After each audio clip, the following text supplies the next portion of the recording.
Next, we will hear from a panel who are looking at innovative ways of addressing the affordable housing shortage and methods for removing obstacles so we can get more people, especially migrants, stably housed, whether that is here in New York City or elsewhere in the state or country. Leading this discussion is Kirk Goodrich, president of Monadnock Development and co-host of the Housing Problem podcast.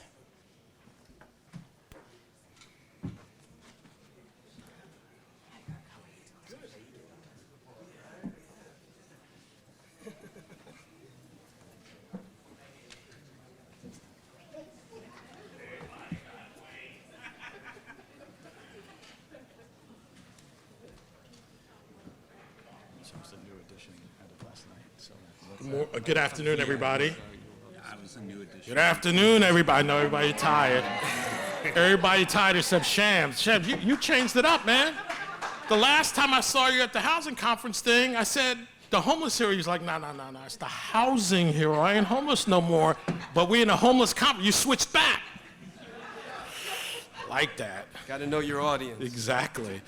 So, one, I want to thank Help USA and City and State for inviting me back to participate. It was an amazing time last year, and it looks like the conference has been amazing so far. Is that right? Yeah. Absolutely. And so I'm the moderator, Kirk Goodrich, president of Monadnock Development and co-host of the Housing Problem podcast with Rafael Sestero. And we have three really distinguished panelists. You know, don't pay attention to Ted's hair. He looks like an artist, but he's, knows his stuff. I'm doing it for you, Kirk. So I got to give everybody a proper introduction before we start. So, the title of this panel, Removing Obstacles to Long-Term Housing Stability for Migrants. And migrants has been a topic of discussion, I know, earlier in the conference. And so we're going to continue that. And so I'm going to start with Doug James, immediately to my right. Doug is the founder and principal of James Equities, a Black-owned development company focused on affordable, supportive, and transitional housing. Prior to forming James Equities, Doug served as both the general counsel and chief operating officer at CUCS for 7 years. He also served as deputy general counsel and deputy commissioner for adult services at New York City Department of Homeless Services during his 7-year tenure there. Doug holds a BA in history from Columbia and a JD from Georgetown University Law Center. To Doug's right is Ted Houghton. Ted has more than 30 years experience in the areas of homeless services, policy, and finance at the highest levels of city and state government, as well as the private sector. He started his career 30 years ago at New York City Department of Homeless Services and also served as executive deputy commissioner at New York State HCR. He served 8 years as executive director at Shinny, the Supportive Housing Network in New York, and another 7 years running Gateway Housing. He currently is the founder and principal of Terra Linda LLC, a consulting firm specializing in finance and development of permanent supportive and transitional housing. Ted holds a BA, and this is where the hair comes in, a BA and MFA in English and filmmaking, respectively, from Columbia University. It's all about telling stories. That's right. And last but certainly not least, Shane Cox currently serves as the Chief Strategy Officer at Anthos Home. He began his social services career as the Child Protective Specialist at ACS in 2002 before moving on to help manage housing voucher choice programs in Boston and Baltimore. Shane turned to the homeless services in 2007, where he joined the newly instituted New York City Street to Homeless program and subsequently oversaw both street homeless outreach and permanent supportive housing programs.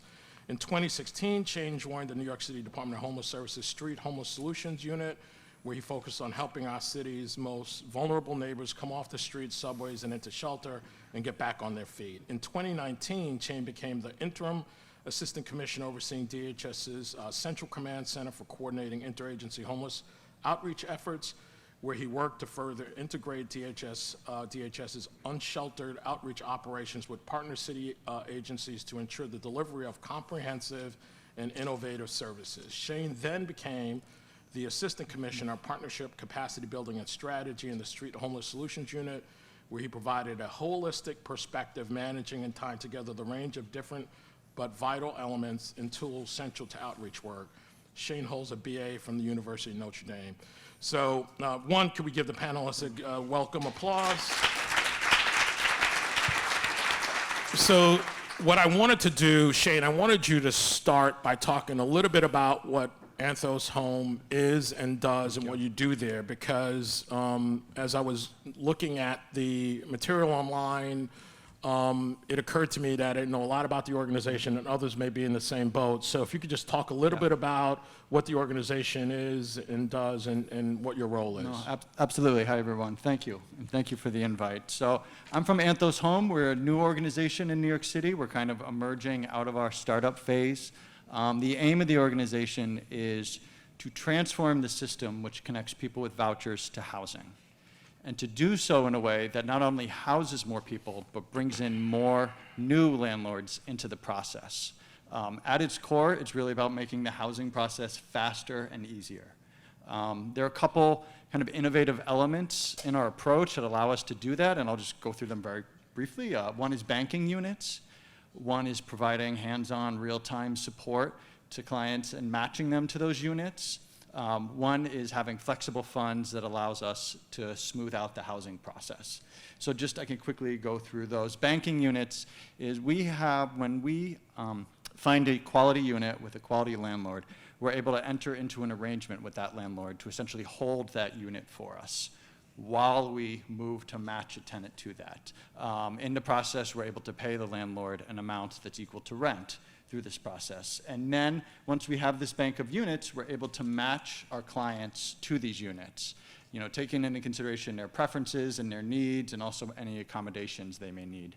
And then what we do is we provide support to the clients and to the landlords throughout the entire process.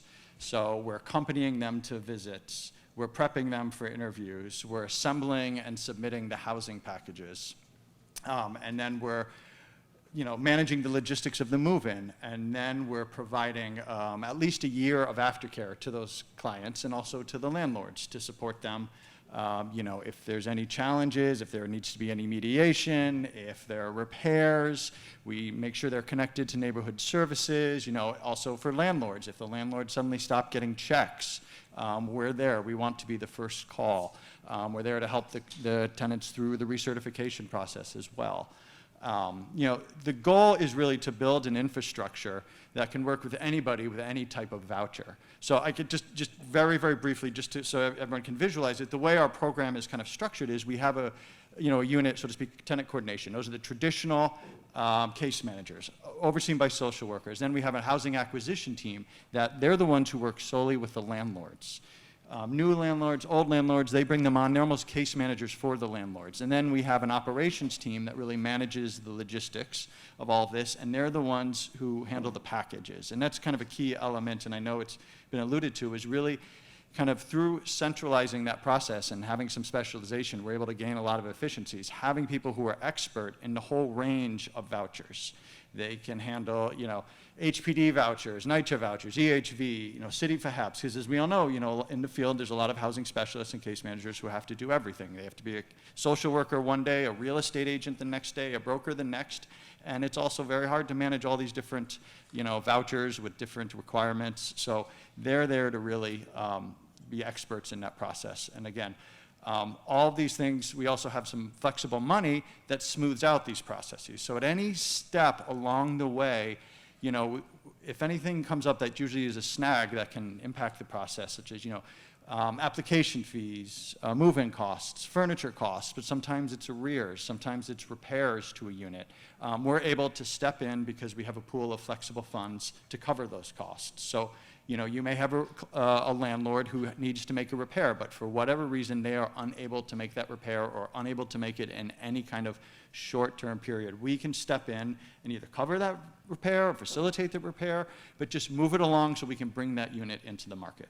So it's really just about building a very flexible system that's really about speed and efficiency, but also providing wraparound services and just getting people housed as quickly as possible. Vouchers are a key way to combat homelessness, and we think if they're used strategically, we can really connect people to housing much more efficiently than we're doing. So thank you for that. Yeah, no, thanks, Shane. So just in terms of how we're going to do this, so I have a list of questions, and you guys have seen the questions. And what I want to do is, as I walk through this, I'm going to have someone start the answer first, like you're going to do the first question, be the first one to respond to the first question. But I'd like the three of you to, add your thoughts on each question, and then we'll just walk through, and then we'll leave like 15 minutes or so at the end, maybe 20 minutes for audience participation, if that's okay. All right. Could I just say one thing? Sure, absolutely. Really quick, I'll try. But you've already dated me a couple times by saying more than 30 years over and over. But I remember, I think it was 1990 or 91, when I was just starting to be aware of the homeless crisis and what could be done about it. I went down to a press conference at the Staten Island Ferry that Andrew Cuomo was having. Young Andrew Cuomo, who had just founded Help USA a few years before that. And there he was standing on a milk crate saying that if homelessness was a natural disaster that happened all at once, we'd all be doing everything what we could to get people into housing. But because it happened so slowly over time, we started getting used to it, and we're not helping these people. And he was trying to instigate that kind of help. Now we're still more than 30 years later, it hasn't happened yet. Now all of a sudden we do have a natural disaster in this extreme migration patterns that are coming in and really hurting people as they try to make this terrible journey to the United States and then try to make new lives for themselves. So now it's happening all at once. And I'm hoping that that will actually get people to understand that this is really about a housing market failure. There's just not enough housing, and we've got to do something about that. And that's, there's all these things that we can do. I mean, what Anthos Home does is great. It gets people into housing much more quickly, but we've got to create more housing. And I've seen a lot of solutions being offered up of how we can house the migrants, how we can house asylum seekers. What can we do for the asylum seekers? I just want to echo what I've heard a couple times today, but really emphasize, it's not just asylum seekers. We got to figure out what to do for everyone, and that's a major initiative to create more housing. Every mayor that I've seen over the last more than 30 years, every mayor has increased the amount of affordable housing that they're investing in building, and that's great, and we applaud them every time. Koch did a $1 billion plan over 5 years. Even Giuliani continued that. Bloomberg did his 168,000 units. De Blasio did 200, then 300,000. Eric Adams has overseen a record number of housing starts this year, or housing financings.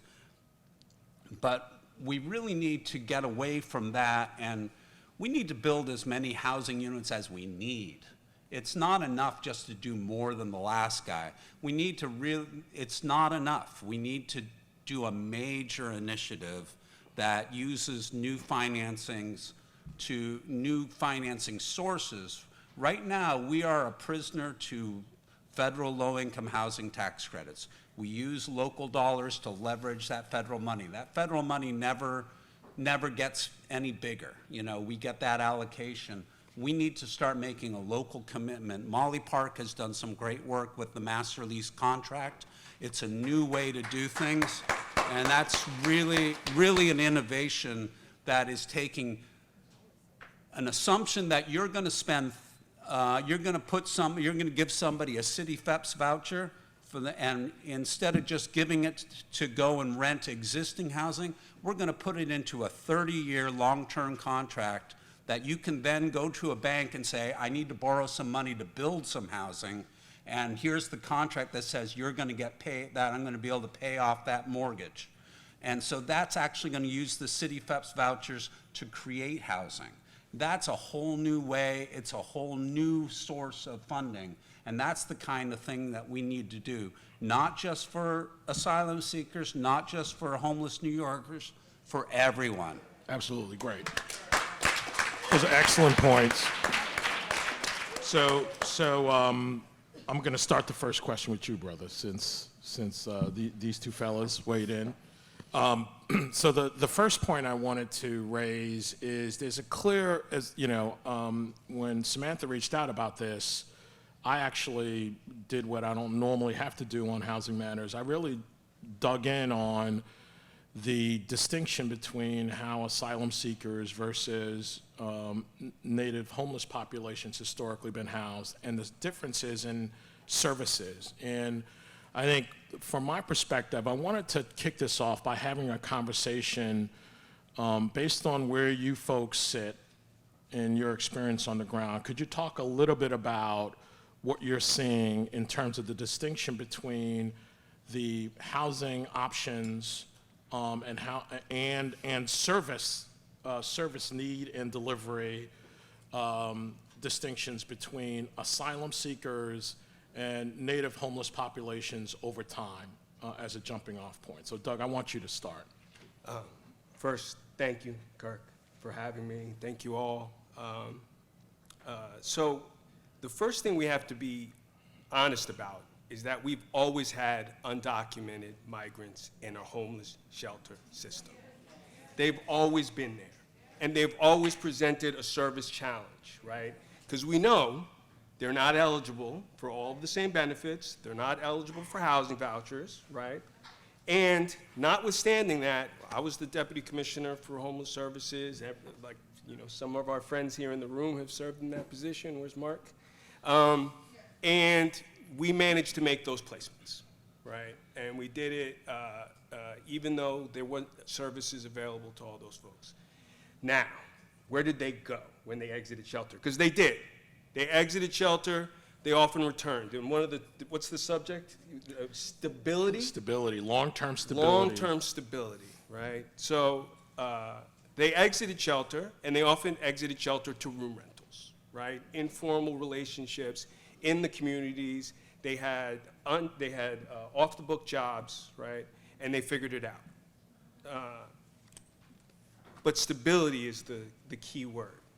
And one of the things we're missing in our, notwithstanding the larger homeless housing crisis that Ted alluded to and Shane talked articulately about solving those connections and those connection points, is there's a gap in the type of housing units that we have. There's a supply problem in what we used to call SROs, right? Rooming units. So we have transitional housing, and transitional housing is housing migrants, it's housing native New Yorkers, and frankly, let me say, by my account, they're all New Yorkers now, right? So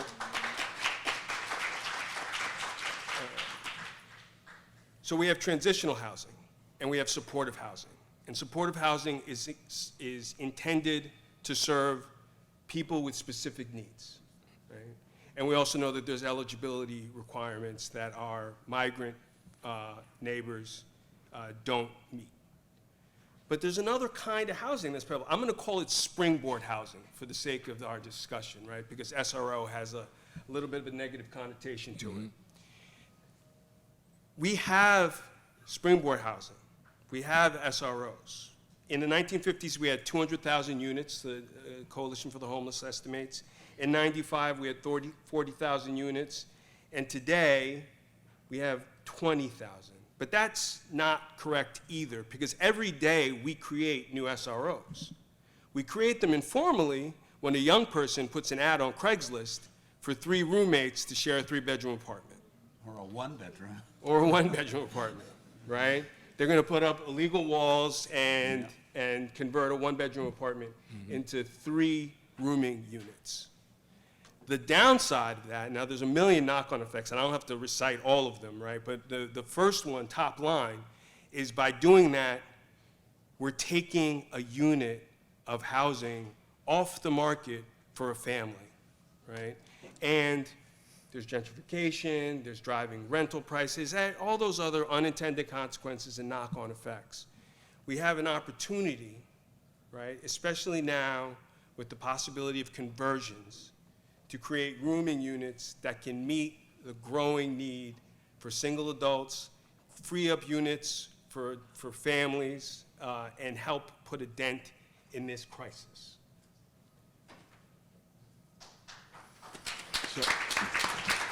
So I want both of you to comment, and I think so far, particularly between you, Doug, and Ted, I think we've done a fairly good job on the housing supply, housing issue side. I wanted to spend a little time on the service, the distinctions in terms of service delivery and service need as a jumping off point to the rest of the conversation. It's interesting, the service need. I mean, and someone earlier in the day did a really good job of talking about the different needs of the asylum seekers that we're seeing now today. And that their needs are a little bit simpler, and that it's legal services, it's translation, it's like, identity, just getting ID, things like that. I went down, Kirk called me up last week and said, hey, I need you to do this panel. So I thought I better start, learning as much as I can. I know a little bit. I've helped a nonprofit open up 4 shelters for in the last 6 months for asylum-seeking families, and this is a group called Project Redirect from Washington, D.C. Great nonprofit. They've come up here. They've stood up 4 new shelters in 6 months, and it's going very well. And they've got, they're great at reuniting people with family members, helping them travel to other cities to the point where others are learning from them. And that's the kind of thing that you have to really focus on is, what do you need? And I mean, the language thing is a real barrier. It's hard to find enough people who can speak Spanish fluently, but it's even harder to find enough people who speak French. And French is the language that West Africans will use, and Haitians, and so I wanted to know what's going on. So I went down a couple of times to the re-ticketing center off Tompkins Square Park. Shams and I went there a couple days ago, and it's a well-oiled machine, but the fact is people are walking around with bracelets to say that I'm number 18,723 and I'm waiting for a bed. Some people had not had beds for like 10 days. So, services are important, but a bed is really important. And the thing that I noticed was just how all of these recent migrants were helping each other out. I saw Venezuelans sharing food with people from the Ivory Coast. The Ivory Coast guys saying, I got some water. And I saw this group, We the People, grassroots group that's just out there feeding people each night, and they have a table full of socks and coats and things like that for people. And I think Molly's point about that, government is expected to do so much now. I think, trying to, foster that volunteerism and that kind of faith-based groups coming in. The Lutherans helped the Hmong refugees from Vietnam resettle in Minnesota years ago. When that happened, having faith-based groups step up and do some of this work is really important. It's not so straightforward as government services, you need case management. It's a lot more complicated than that. No, that's right. I think it's exceedingly complicated, and I think, the issue we're having with migrants points to is a manifestation of a much deeper issue, and the word came up a lot more early on in some of the early sessions, which was about flexibility. But those in the field for a very long time know that people arrive with a very diverse, unique set of needs, and you ideally really need a low threshold, flexible system that's robust and that can respond to those needs. And I think what we're seeing is that almost by definition, we have this system that I think there is no design to it. I think it was developed many years ago. There was an idea, and then you have accretions decade after decade of programs, of resources turned on, turned off, filtered through interpretations and statutes and laws, and now you have this machine that some in this room are forced, and they've done an extraordinary job, as DHS has attested to, and I can attest to. I mean, these people who work 25 hours a day, days a week. I mean, turning this machine, turning the ship, whatever metaphor you want, to with the tools they have to provide whatever services they can. But it shows that this is the second one we've had. We had COVID before that no one was able to respond to, and I think it just shows that we need to take a fundamentally different approach and give people the tools to kind of redesign these systems to be flexible, to meet the diverse set of needs. And I think, coming from the street side, there are elements in the city, and certainly with DHS, where we've been able to do some of it. None of it's perfect, but there have been some kind of open meetings, open ideas. Let's try what works. Let's do some experimentation. Let's operate in a very low threshold manner. And I think that needs to be kind of, moved out, brought to a system-wide level, because we're just, we can only respond this way for so long. So you had a point you wanted to add. Go ahead. Yeah, I just wanted to tack on to something Ted said about volunteerism.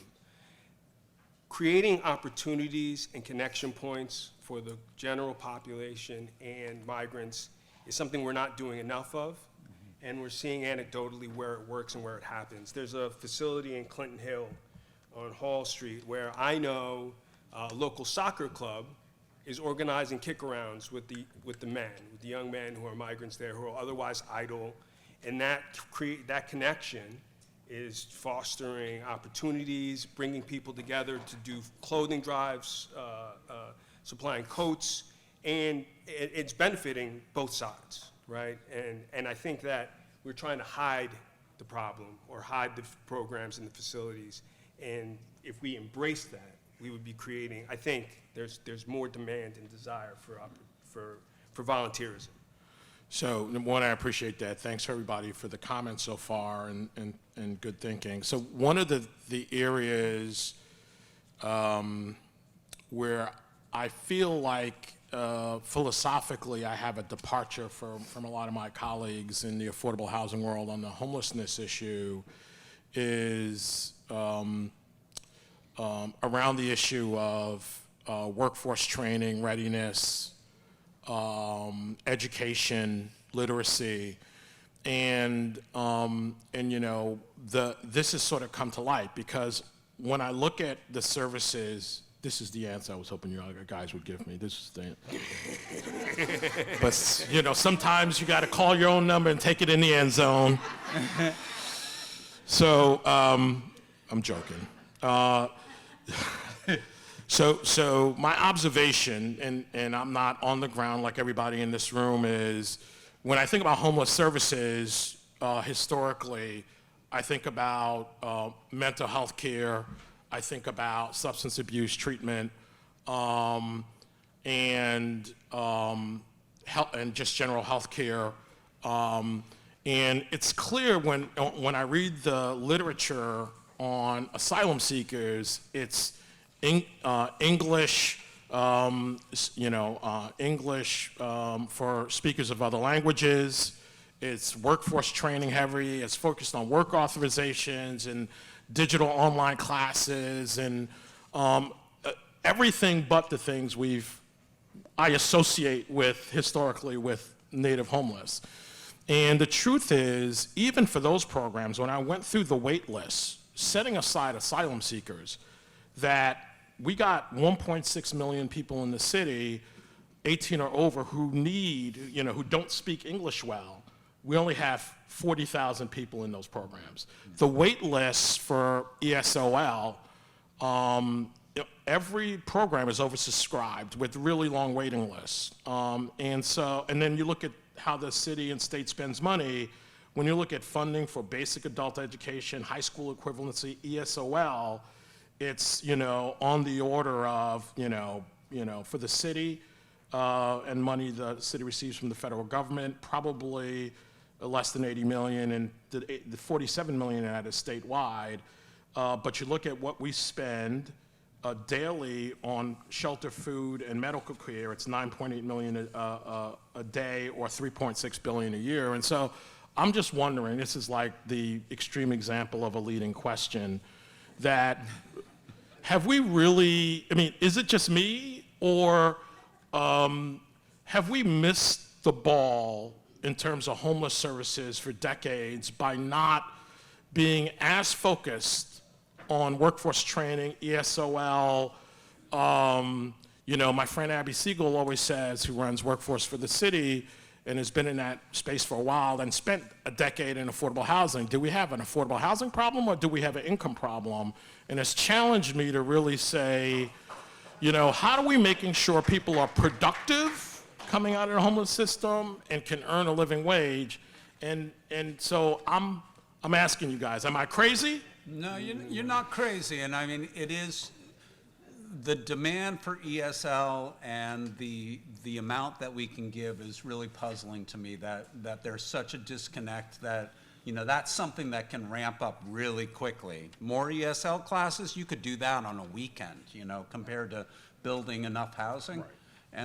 And if people had more income, builders would build more housing. I mean, if we had Section 8 as an entitlement, believe me, there would be a whole bunch of people building Section 8 buildings. There's already a bunch of developers building buildings because they know that the city FEPS is going to pay for the financing. And before, it wasn't going to work. So I think you're absolutely right. I would say, though, it's even, in addition to the ESL, that's great. But the fact is that there's a lot of jobs people can do without real good English. And I mean, I've got a big apartment building being built across the street from me, and it's going to block my view, but it's been fascinating to watch the process. That is a Spanish-speaking work site. And my son works at a coffee shop, and early on in the pandemic, people were coming in from Venezuela, and he speaks Spanish, and so he helped one guy. He got his friend to give him workbook boots, and they got him an ID, and they got him to go to this guy that they knew who got him a job on the construction site. It's harder and harder to work undocumented now in the age of computers, but there are still jobs there. And if you had a housing development initiative the size that New York City needs, that would also give you a jobs initiative the size that New York needs. And it would give you all sorts of jobs for people that don't have a whole lot of skills that go right in there and earn a living wage. And why we're waiting to do that, I don't understand. You want to go? Yeah, can I? So I alluded to this earlier, that undocumented New Yorkers have always been in the shelter system, and there's always been a gap in services. One of the reasons why, without talking about solutions, is we try to solve the problems that are killing us fastest, right? The truth is that those New Yorkers, single adults, find jobs on their own and exit on their own. And so we haven't made the kind of investment in delivering and directing services to those folks, because without touching them, they exit on their own. The question is a question of stability. Right? Now, for families, anecdotally, new migrant families are staying longer than the single adults, right? And the gap there is on ancillary services. We're not talking about ESL classes, and we're not necessarily talking about job training, right, or job readiness. We're talking about childcare, and and affordability for large units for them to move into.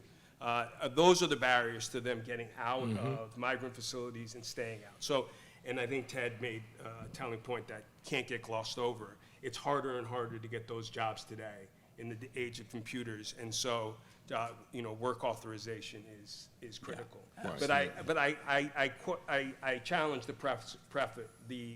premise that we need to invest more in those services, ESL and job training, because those folks are getting jobs on their own, and they continue to. If I could add, sorry.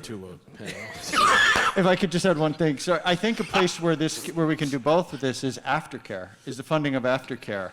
Recognizing that housing, while essential, is sort of just a first step for a lot of individuals. And once they're in housing is the chance for a lot of growth and healing, and that's a chance to kind of connect people to jobs, connect people to the services, connect people to get the skills they need to become, self-sufficient or whatever they need. But, I think we often are really in this emergency mindset where we just need to get them to housing and then they're good and that's Right. it, and we Yeah. break away. But if we can continue to stay connected, that's a place to do it. Because if you're operating a shelter with somebody on the street who's extremely vulnerable and traumatized, yeah, housing is it. It's very tough to talk to them. It's a very basic housing first. It's very tough to talk to them about other resources. You just get me a place to stay, and then we can talk about the rest. And so let's kind of go with that and follow through. But It's a really great point. All of our funding streams, primarily like TANF, don't really provide for aftercare Yeah, yeah. services. And the providers out there, the nonprofits that do provide them are providing them on their own backs primarily. And that's something we could change Yeah, I know, systemically. So in the last, one of the questions in the last panel was about the extent to which we cooperate with other states. And so I want to pull on that thread a little bit. We had a conversation on our podcast, which is about to release season 3. That's a commercial. It's excellent. If you haven't listened. It's Help you, excellent. Dan. You didn't know you were getting into all of this, right? Sorry about that. So, yes. So she pulls the same thing on me. So Greg Colburn, who wrote the book, most people here are probably familiar with, Homelessness is a Housing Problem, talked about the fact that the shortage of housing, low vacancy rates, and lack of supply is why places like New York and LA have a housing problem, and Detroit, homeless housing problem, and Detroit doesn't. And so it sort of begs the question about housing supply, where we started the conversation, Ted and Doug. Can you see a scenario, and all of you guys have experience in other cities and have thought about this stuff a lot. Can you see a scenario where there's strategic partnerships where maybe folks start in New York because it's the right to shelter city, and we look at options where we give them the appropriate ESOL, help get work authorizations, help them source a housing voucher, a Section 8 voucher that's portable, and have some sort of strategic partnership with cities where housing supply is less of an issue. So I want to get your thoughts on that, or other thoughts with respect I to think strategic partnerships. That's the absolute silver bullet, but politically it's a very challenging thing to do. I mean, the fact is that even as New York City with, however few, like a 1% vacancy rate in its housing stock, it is the dumbest policy ever to send every poor person from the You were world there at the beginning, Ted. to New York City, right? To New York City, the most expensive, crowdedest place in the United States. But the fact is that we're willing to do something about it. We have a right to shelter, and we care about that. And I gotta say, I mean, when you see how hard people at the Department of Homeless Services are working every day, And this is Pier A. putting these, over 200 of our shelters in old the last maritime couple years. history there as well. What? Somebody, I didn't hear. all right. You need to get control of this place. Exactly. But yeah, so I think that Familiar with the movie The Wall, played by Leonardo DiCaprio? I can't see what's going on the. I think we've been hijacked. Anyways. Yeah, just keep going. In Harbor coming So up. Syracuse, So- Rochester, Buffalo, they would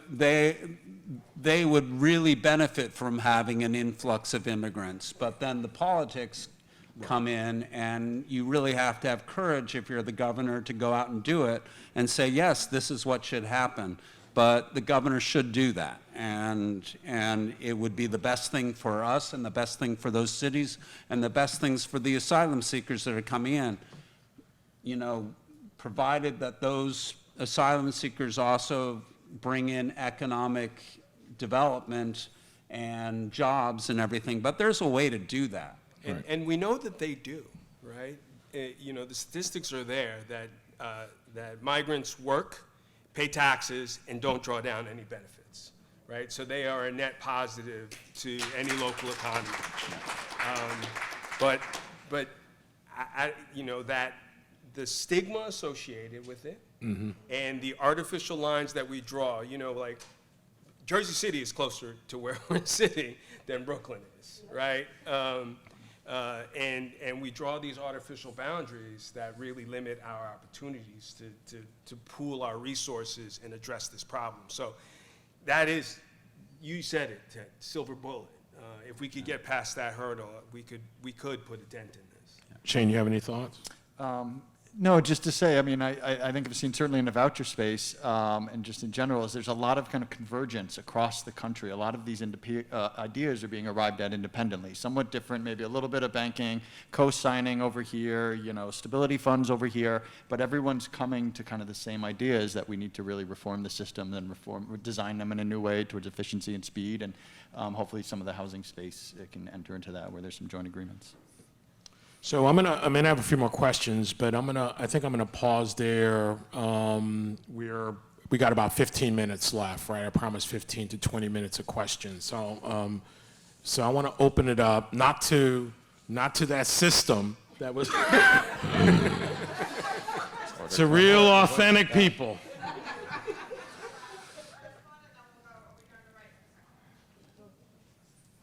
And please say your name and your company when you. You stood up. Go ahead. Who's okay? Hi, my name is Alicia from Restore NYC, and I guess my question is, someone mentioned about aftercare and helping these units or repaired. So what could the city do, if you have any thoughts on that? What could the city do to turn around a lot of apartments that are ready? Or if we have a client with a voucher and we go to start the process, it can take 1 to 2 months to put a client in that apartment because it's not ready to city standards. So what could the city do to help us prepare these units for clients that are in need to move in, because there are apartments, they're just not ready? Shane, you want to? Yeah, certainly. There's certainly some things, and some of them I know the city is working on. There's certainly repair funds, you know, for those units, for those landlords, for whatever reason, cannot make the repairs. I'm thinking at looking at the process and seeing what kind of elements of the process can be kind of not outsourced, but that we can allow the nonprofits to do, such as, you know, the city perhaps certainly some nonprofits are able to do inspections on their own, which is significantly helps the process. You don't have to deal with the back and forth scheduling. I think looking at different ways to administer the vouchers, like they do in Section 8, certainly in the city, as you know, Anthos and others are looking to do. You know, that can gain a lot of efficiencies doing that in general. But I think everyone's going towards the same thing. Is also looking at flexible money, flexible pool. How can you give the nonprofits and others the ability to use the money in flexible ways to meet these unique needs, meet these challenges? Mm-hmm. So something like an application fee or a repair, or when somebody loses a job and they're already housed, that's going to cause a significant issue for the landlord. And can the nonprofit step in, as we do, step in and maybe cover that for a little while to keep the landlord paid, and while we submit the paperwork to the city, which is going to take a little while. So there's several things like that, kind of small and bigger picture, I think, that the city can do. And I think doing that, using the nonprofit sector and the faith-based sector, when you say flexibility, the first thing I think of is not government. And, public funding to help nonprofits and faith-based groups help people coming into the United States to settle and do those repairs or do those kinds of anything that needs to keep their stability is really helpful. And, staffing up enough government people for those inspections, or by allowing for self-certification processes and then audit those processes after the fact. There are all sorts of different process improvements that you could do. And I know that the city is constantly reconfiguring things and trying to do this, but it's a thing that you have to just do and do and do again. And another thing, and this is something that Ted alluded to earlier, is nonprofit ownership of housing, right? If those units are owned by the nonprofit, there's no question about making an investment in that repair, right? Because the affordability of that unit is going to live beyond that tenant that's initially placed there. There is a policy problem with making improvements to units that someone can then turn around and rent on the open market when that initial tenant moves on, right? So nonprofit ownership, which is facilitated through Molly Park's master lease program, which is innovative and groundbreaking, and we need to do more of them, is also a solution to that problem. Thanks, guys. Next question. Erika Montoya. The first is a comment. I think Tell me who you work with. City Council. But Oh, okay. wanted to make You a wanted to comment be that's me. undercover. Too late. I think I wanted first to challenge this idea of like the no skills and like when we talk about a job that has little skills, right? When we were talking about construction, when we continue to use language like that, I think it devalues, right, what people are bringing. And so I think want us to challenge how we use that, right? Because I'm hoping that if someone is building a site, right, they are using skills, right? They are building skills. So I think it's important to not use that language. And I say that also thinking about just now, right, the comment about the net zero, right? Like they are not draining resources, right? They're paying taxes. And often the way we talk about this, right, is we're constantly pitting folks against each other, right? Like asylum versus those New Yorkers that have already been here and have homelessness. So I think being really careful about the language that we use that, because one of the issues is that narrative that we keep using, right, in politics and all that, right, is it then means like, oh, then I'm not getting this, what I need. And like you said, these are issues that have been there beforehand. So I think it's really, and in that, what are the ways that we can really shift the narrative and shift the conversations that folks are having, right? Because that's where people get scared about, well, then I'm gonna lose something. And so how do we start to really, when we're having these conversations in these spaces, when we're having all these people are listening, how do we really begin to ask the right questions that we can shift how we address it, how we talk about these folks in needs, and think about that aftercare throughout, right?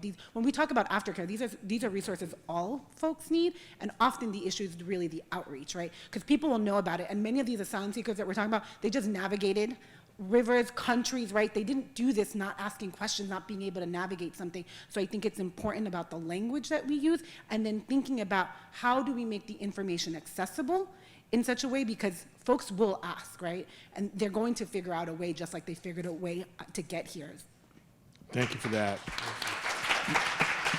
Any reaction or comment? Yeah, I mean, I didn't mean to put anybody in a box by saying unskilled, and the fact is I think construction sites are one of the last places where you learn on the job and you gain all sorts of skills, but it's almost always on the job compared to most other things where people get trained or go to school for.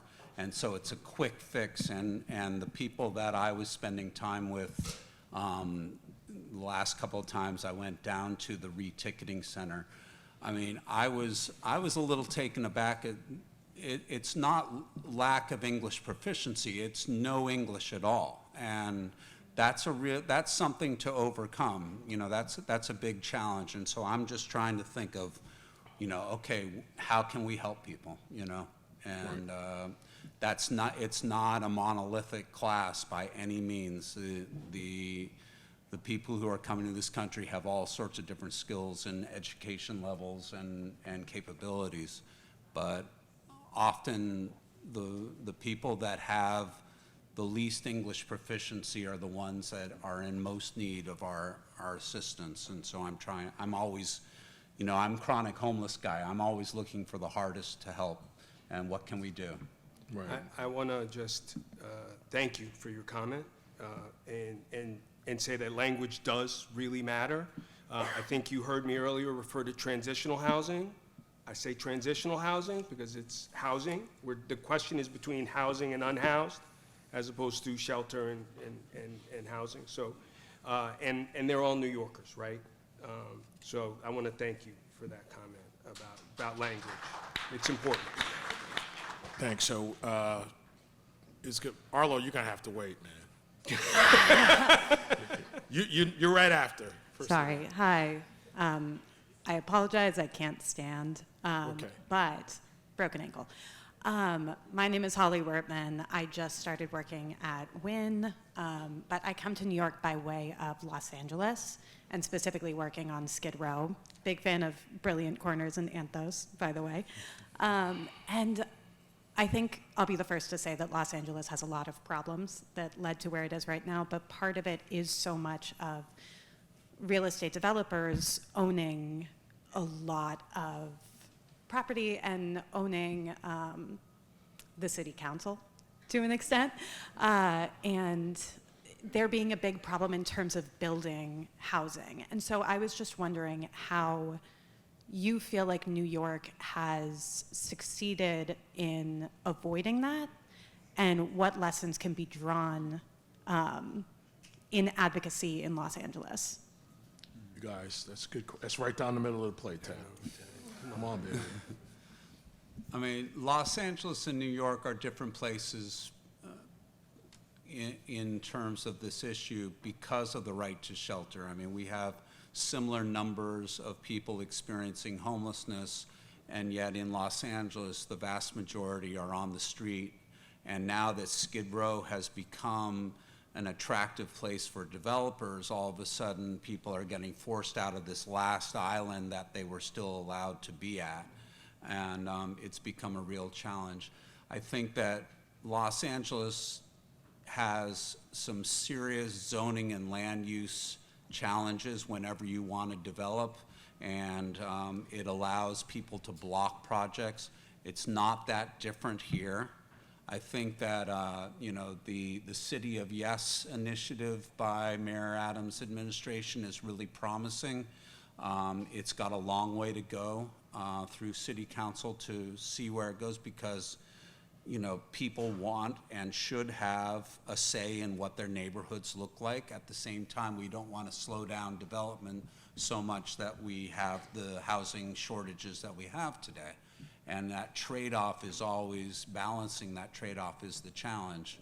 But I would say that I am seeing, and Kirk, you can say, I talk to a lot of nonprofit and for-profit developers of affordable housing, and just about everybody has way more projects than they can go and get the city or the state to fund.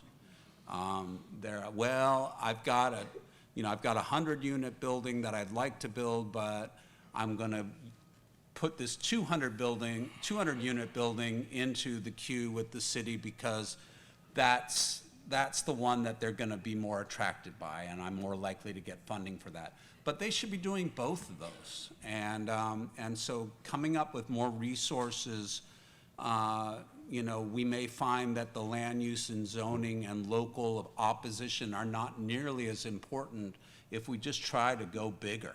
And I say that I don't usually talk about, just spend the money and don't worry about it, because we do need to be fiscally responsible. But I say this in the context of a lot of the great work that Dennis Culhane has done, who we're going to hear from later on. I mean, housing pays for itself. The stability that it gives people, they go to primary care doctors instead of the emergency room. When they get hospitalized, they leave a lot sooner because they have a safe place to go to. Every one of those public costs is lower for people living in housing than for people who aren't. It pays for itself, and we really should be seeing that as an investment. Absolutely. You guys, Doug or Shane, anything you want to add to that question, answering that question, or no? No, go ahead. I'm okay. I think you hit it out the park. Yeah. There you go. Arlo, where are you? Here. Hi, Arlo Chase, Services for the Underserved.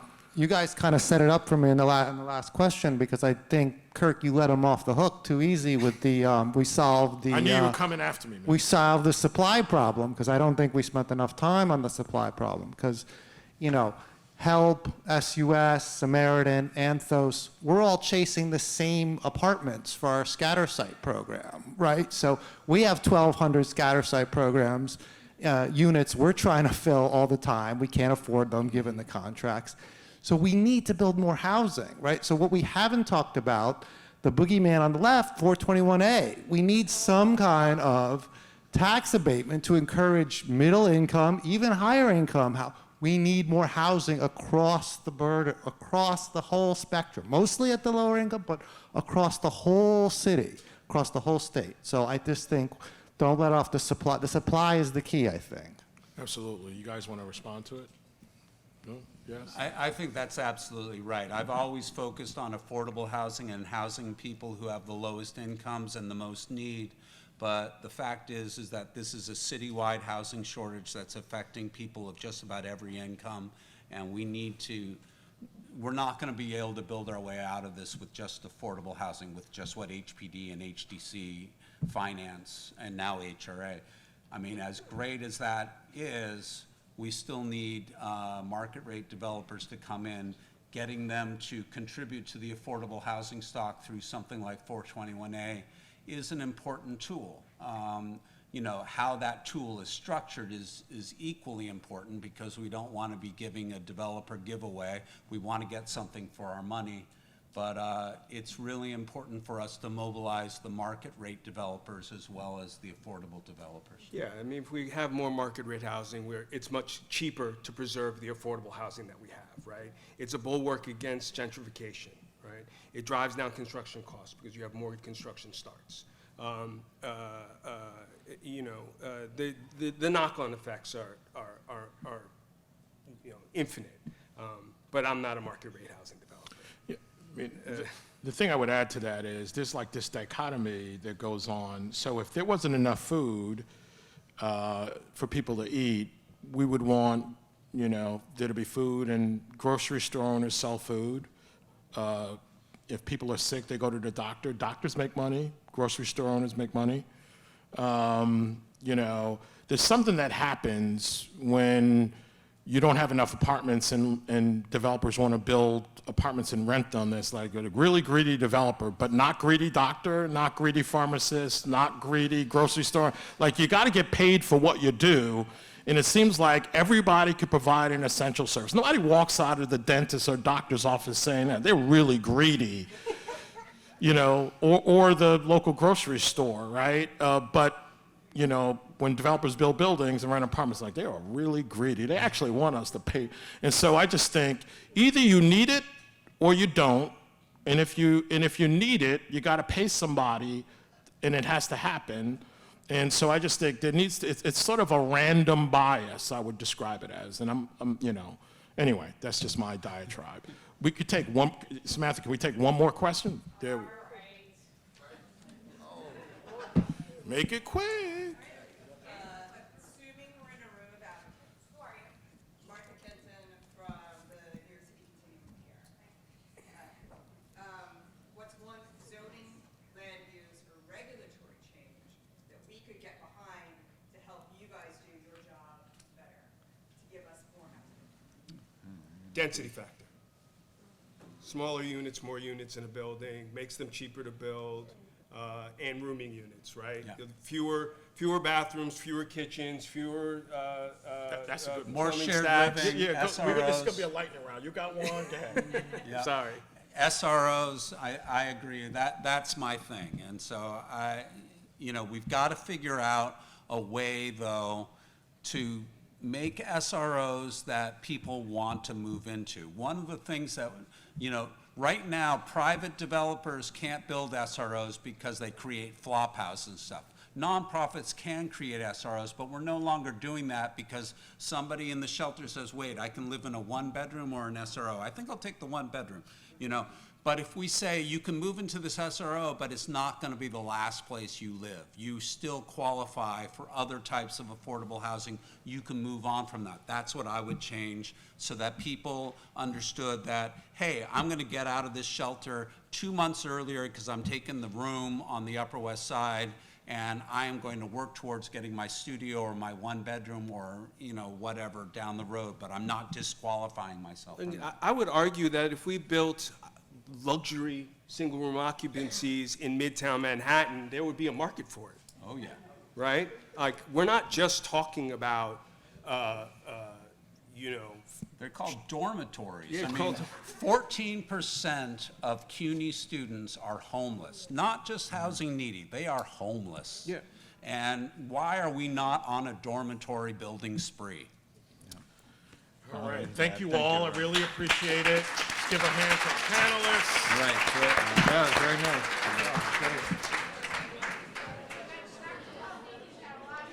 Please welcome Dr. Dennis Cohen, an architect expert on homelessness and assisted housing policy, regularly quoted in the New York Times, an advisor to the Federal Department of Housing and Urban Development, and the Dana and Andrew Stone Chair in Social Policy at the University of Pennsylvania. Can I move it up a little bit so I can see the screen? Sure. Thank you. Want to go all the way up? I just had to move this a little bit so I could see the screen. Good afternoon. Thank you for inviting me to be here. This is now something totally different because I'm not going to talk about the migrant crisis, and I know that has been the focus. But when Daniel asked me a few months ago if I would do this presentation, he never mentioned that it should be on the migrant crisis. But also, I am not an expert on homelessness and the migration crisis, so I don't feel that I could reasonably speak to it and responsibly as I could. I'm a little familiar with, and I've looked at the migrant issues in Europe, where these have been going on pretty much for much longer, especially since the Syrian crisis, but we could always talk about that. Instead, what I thought I would do is talk about just some overall larger trends, not specific to New York City, so some of this is going to not necessarily all apply to New York City, and I'll try to point that out. But just to give you a sense of what some of the other conversations are that are going on, which is why I mentioned the word about narratives. I think the predominant narrative that's going on around homelessness in the U.S. is about the unsheltered homelessness crisis, which is particular on the West Coast, but also beyond there. And then the ensuing encampment issues that have arisen as a result of that. Of course, we're going to have the Supreme Court case that's going to bring a lot of attention to that as well.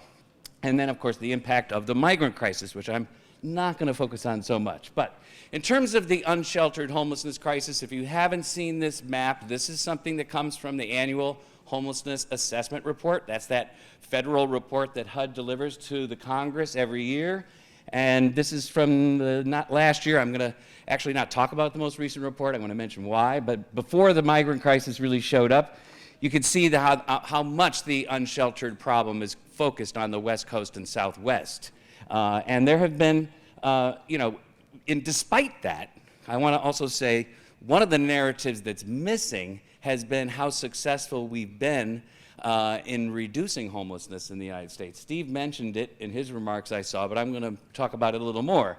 But what you can see here as well is that the trend line on the top is the total population. Homelessness dropped by about 100,000 people, point in time, between 2007 and 2016. It has gone up a little bit since then, which when you consider the explosion in unsheltered homelessness on the West Coast since 2014, the fact that it has only gone up 1 or 2% a year over those last 5 years, not counting the last year with the migrant crisis issue, is kind of remarkable. It means that homelessness has continued to decline in many other parts of the country, offsetting those big increases in California and elsewhere. So I'm going to just point that out. But what's really behind this, of course, there's a couple phenomenon, but one is the growth in chronic homelessness. Okay, the green line is the summary of unsheltered and sheltered here, but what you can see is, we reduced chronic homelessness by almost 50,000 people between 2007 and 2015, but now we have reversed course on that, and we have more more chronically homeless people than we've ever recorded before. And now we do know that because the chronic homeless initiative started here in the Bush administration, that it was probably about 150,000 when that started. But nonetheless, it's clear that we've reversed course in terms of the progress on the issue of chronic homelessness. This is also showing the increase among the non-chronically homeless, but also unsheltered. So this green line here shows that even among the unsheltered population, and even in fact in more of the unsheltered population is actually not chronically homeless, but that's also been going way up. Again, the focus there being the impact of the unsheltered population, particularly on the West Coast. The primary evidence, there's been a number of studies that have come out over the last several years that have pretty conclusively shown the statistical association between homelessness and rents. This particular study was done in Zillow and by the company Zillow, and I worked with them on the project. What I like about this as well is that it really signals out those 8 communities where the homelessness problem has spiked the most. So what you see here is a 3D graph. It shows you the poverty rate as you go here. It's the affordability threshold here, and then the rate of homelessness over here. And you see that there's a group of 8 communities in this very corner up here. They're all on the West Coast, except for it includes New York City and Washington, D.C. And those 8 cities have collectively accounted for most of the growth in homelessness since 2014, while in the rest of the country it hasn't. But really what's also notable is the affordability threshold. Once the average renter is paying more than 35% of their income on rent, the rate of acceleration goes way, way up, okay? So pretty clear, compelling evidence about the relationship to housing. It's not news to the people in this room, but there are a lot of skeptics out there who don't believe it, so I'm just showing we have some very good statistical information. This is just the national view on that expected homelessness rate, and the red is those clusters. Colorado shows up like this because they have one continuum of care primarily for the state that includes Denver, so it looks that way. You can't, the zoom is not good enough on this map to see New York and DC, but in the paper itself we have it there. But just again, show you that. So one of the questions I find fascinating has been why is there such a huge unsheltered homelessness problem on the West Coast and in the South, in Southwest and South? And you know, a lot of people say, well, it's because of the weather. You know, and I'm always puzzled by like exactly how does that explain? Does that mean that the nonprofit sector doesn't care as much about people who are homeless in California because they think it's warm enough? That doesn't make sense. Are people actually migrating there because of the weather? I don't know many people that move to Seattle because of the weather, right? Okay. And do you want to live in outdoor air pollution in Los Angeles? Is that really what people are trying to attain? So I'm a skeptic of that explanation. I'm much more persuaded from a book that came out in 2012 by Sybil Fox called 3 Worlds of Relief. And she went back into the data in the United States, and she used a data set from 1929, right as the Great Depression was happening, and she inventoried at a county level across the United States what forms of relief, poverty relief, did they have? Cash assistance, poor houses, almshouses, shelter-type arrangements, okay? And what she said is there are really 3 social welfare systems in America as of 1929, okay? The Northeast and the Midwest, where we are now. This is the place where the Industrial Revolution had just happened. It generated a lot of wealth. There was also a lot of philanthropy that came along as well. You had unions dominant in this industrial area as well. White European heritage Christians perceived that they were helping migrants coming to America who were also white European Christians, okay? And so this led to an expansion of public and private relief efforts which were available in 1929. In the Deep South, it's an agricultural economy. There was a sharecropping economy. The political order was maintained around this Jim Crow, essentially terrorism that existed. There was no support for public relief. Instead, they wanted to be able to exploit black people working for low wages, okay? So there was no poverty, and it was a seasonal economy. You didn't want to give people an alternative to having to work for very low wages on those farms. And in the Southwest and West, it was also an agricultural economy, migrant laborers. There was no support for public relief to induce the migrant workers, primarily from Mexico, to return to Mexico in the off-season, okay? So you fast forward 60 years, we come to a homelessness crisis in the United States. You could get on the phone, I was in this room in Philadelphia, you could get on the phone and get the 6 homeless providers in that community to get in the room by the end of the day and plan to double or triple your shelter capacity over the next 2 years, okay? But if you're in a community from these other areas, there weren't those providers. Maybe there's a Salvation Army and a gospel mission. There was not the infrastructure that you have here in this room, okay? Even today, you couldn't get providers of this size to gather in many of those areas, okay? So This is the historical legacy. Then to compound it, for the first 10 years, roughly, of the McKinney Act, the first federal money for homelessness, the money was awarded to people who could apply for it at a provider level, not the continuum of care, at a provider level. Well, where were the providers? They were in Massachusetts and in New York, Pennsylvania, and in the Midwest, and they won almost all the money that came out for the first 10 years, building further their capacity. Meanwhile, all these other places didn't have applicants, couldn't find the money, so they lost ground. So when the housing crisis becomes so acute on the West Coast, they don't have the infrastructure that exists out here. That's my argument for why we have the unsheltered problem on the West Coast, but just to keep it in mind, not that we can go back and fix that. All right. Oh, and by the way, we did recently do a study where, I was just talking about it here, we actually statistically modeled that, and a little more than half of the variability of unsheltered homelessness associated with temperature disappears. It's accounted for by these historic factors from 1929. So it's not just conjecture. All right, 2009 turns out was a pretty important year for homeless policy. Something that a great legacy of Steve's work over the years and the folks at the National Alliance to End Homelessness.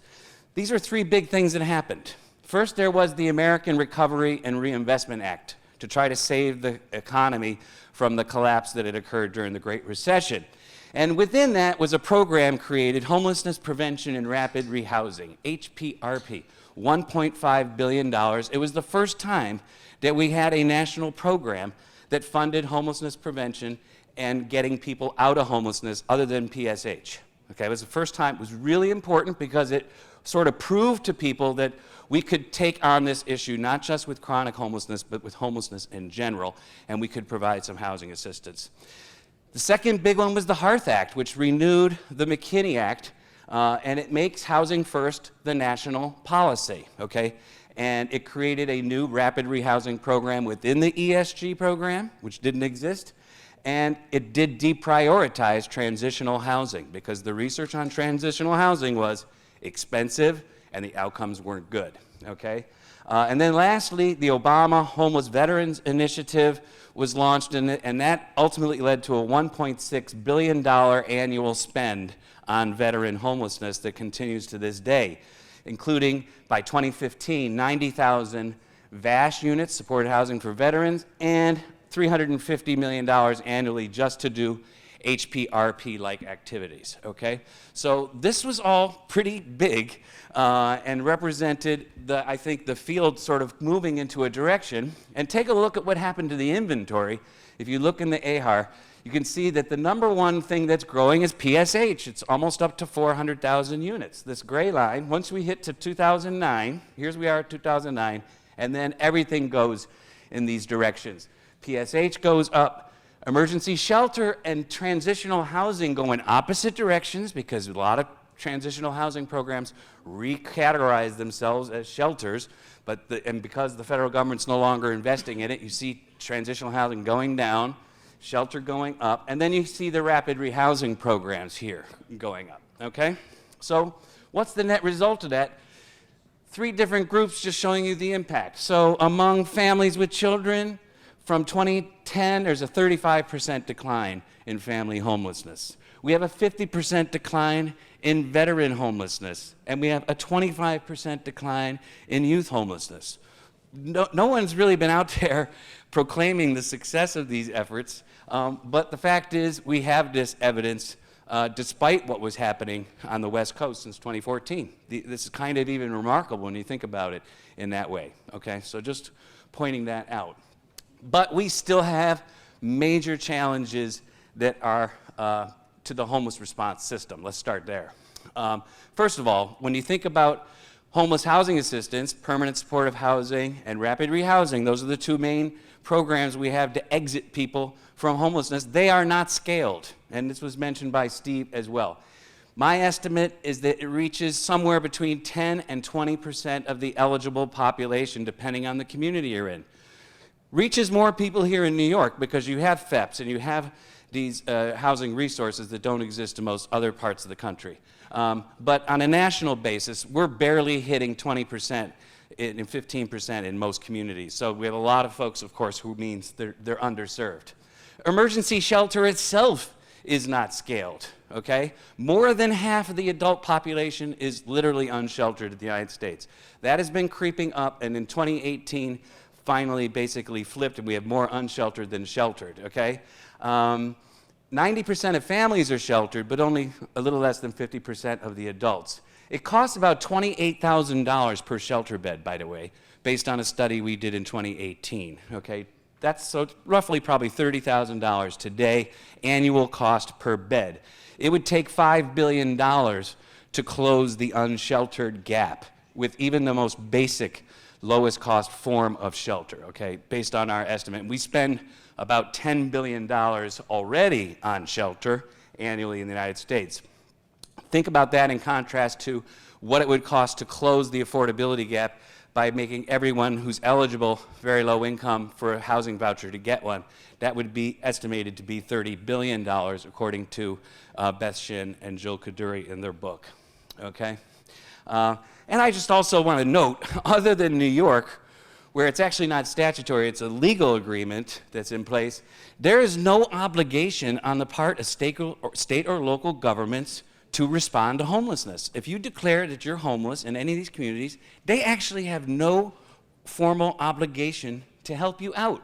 They don't have to give you cash, they don't have to give you shelter, they don't have to give you services, unless, of course, you can dial 911 and they will send EMT and you might get to an emergency room. That's the safety net that we have for people who are homeless. There's just no obligation to respond.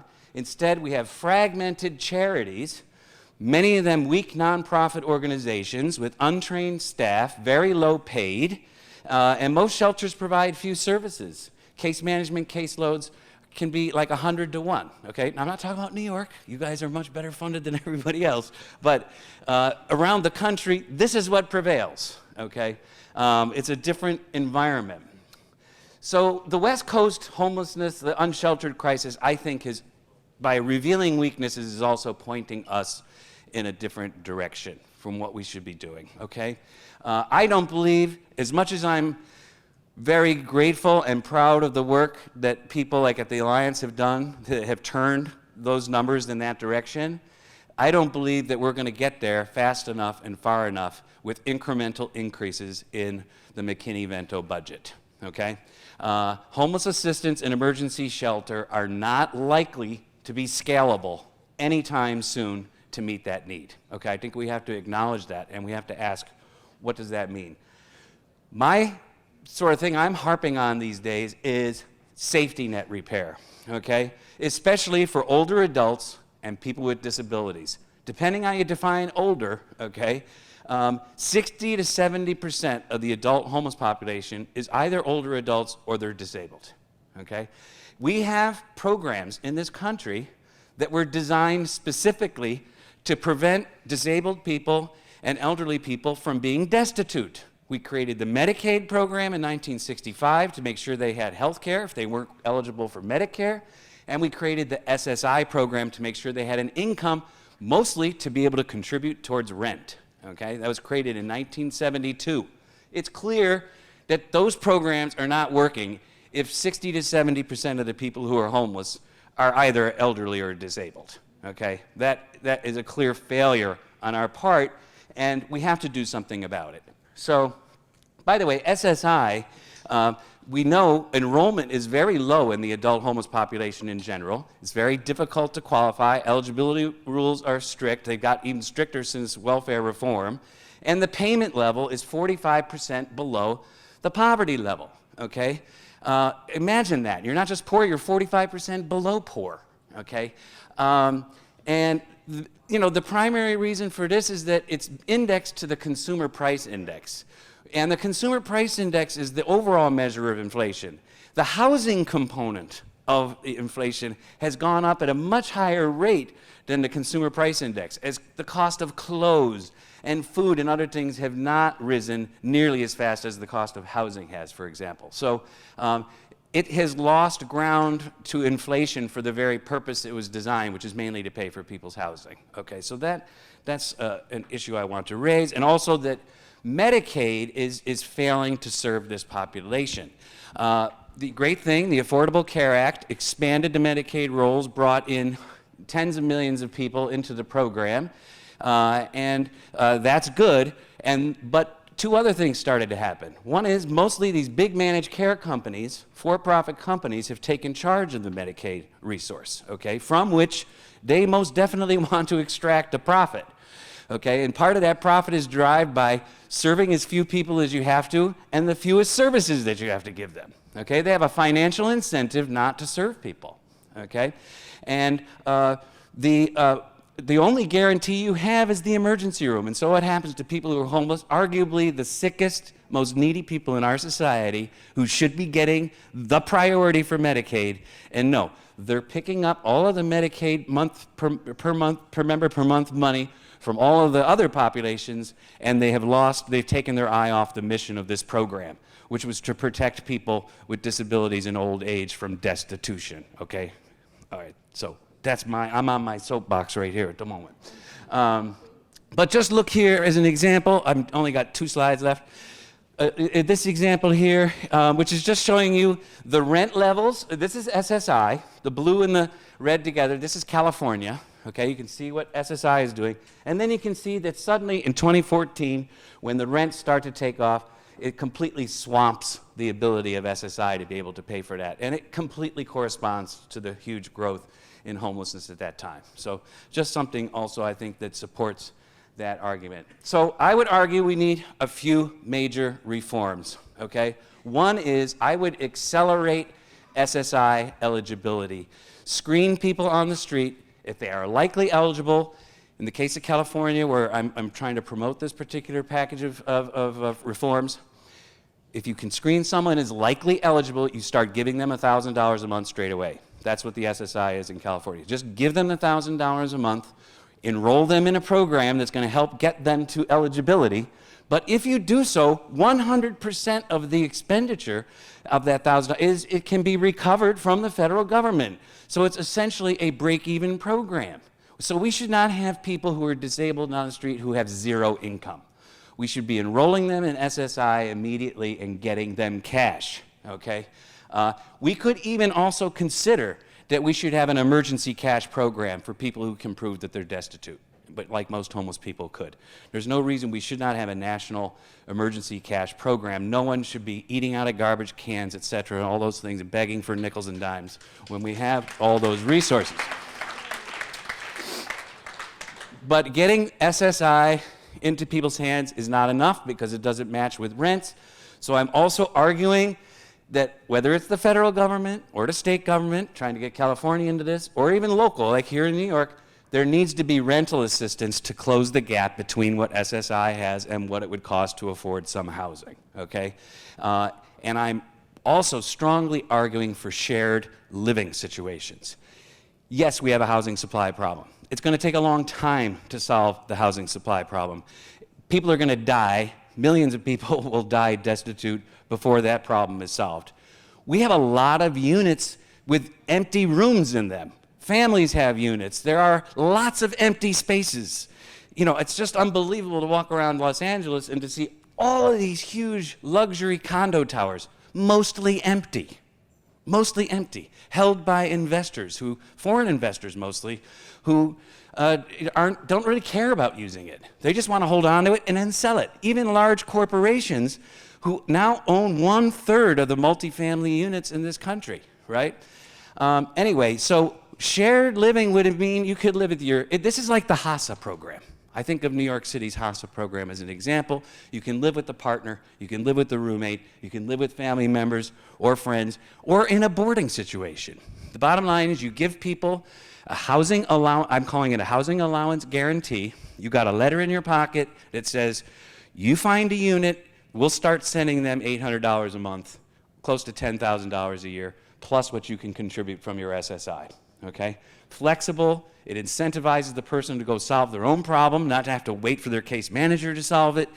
It meets their preferences, and to me, administratively, it's the easiest and most elegant way to get lots of cash into people's hands to buy rents in the immediate term.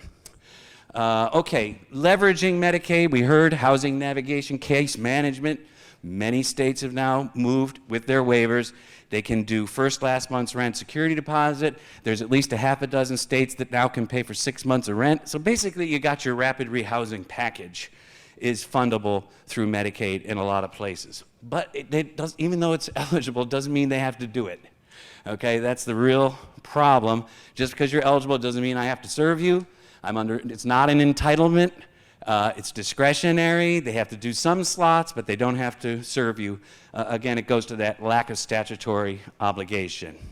And I would say we could do more flexible rental assistance for families and young adults, but you guys do this in New York City already, so you're a fortunate place for rental assistance compared to most places.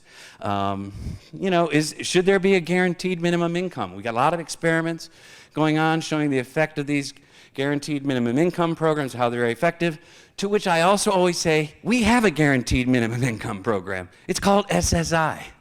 Okay, so let's fix that one with as much energy as we're devoting to these experiments to see, isn't it helpful to give poor people money? Okay, so I'll stop there, and we can take some Q&A for a couple minutes, because I know we're due to adjourn to a break in a few minutes.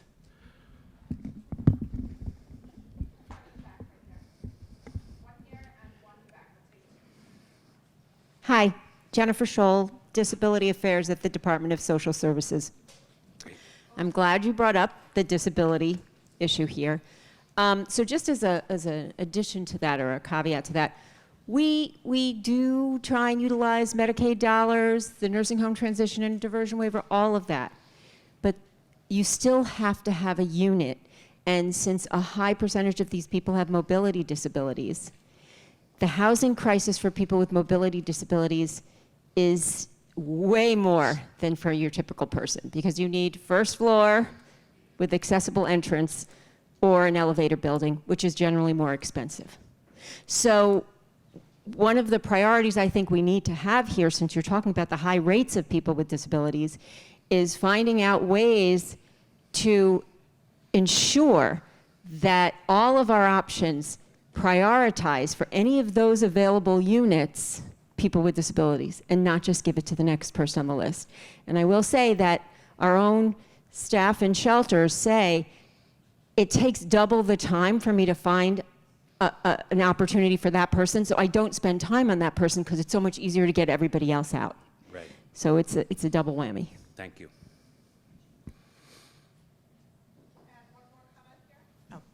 Hi. If you would go back one slide, I just wanted to know more about your proposed plans for the major reforms needed.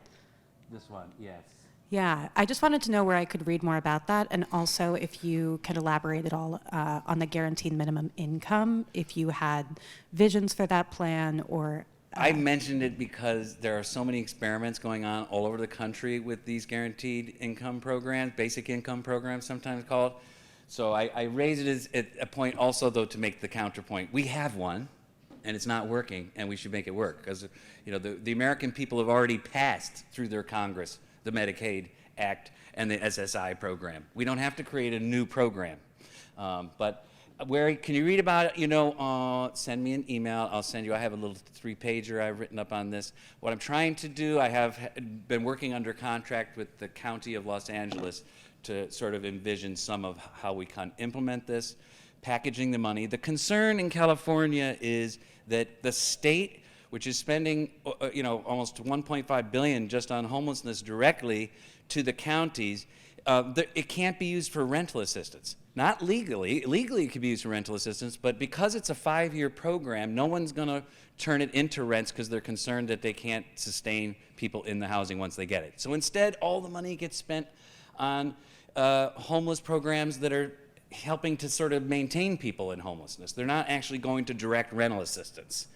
That's a big problem. Look what New York accomplishes with direct rental assistance. There is no direct rental assistance program for people who are homeless in Los Angeles or in the state of California. That's all we have time for. Thank you. Thank you, Dr. Yeah. Thank you.